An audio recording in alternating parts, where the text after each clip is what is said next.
Sorrow was a heavy cloak, but the anger was a sharp sword.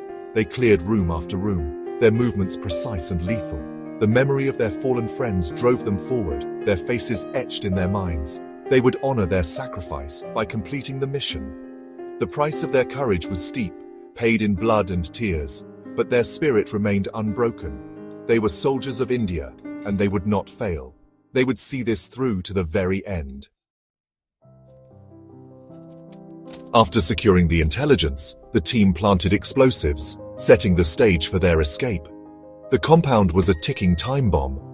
As they raced towards the extraction point, a massive explosion tore through the night, sending a fireball roaring into the sky. The blast was their signal, but it was also a beacon for the enemy. 7 survivors, including the injured soldier supported by his comrades, sprinted through the ensuing chaos. They had succeeded in their primary objective, but the mission was far from over. The real challenge was just beginning, getting out alive. The ground shook beneath their feet as they ran from the inferno they had created. Their escape route was cut off. Suddenly, from all directions, the Pakistan army descended upon them. Headlights blinded them, the sounds of approaching trucks and shouting soldiers filled the air. They were surrounded, trapped in a circle of steel and guns. The 7 remaining members of the team stood back to back, weapons raised, ready to make their final stand. Hope seemed to dwindle with every passing second. They were outnumbered, outgunned, and exhausted.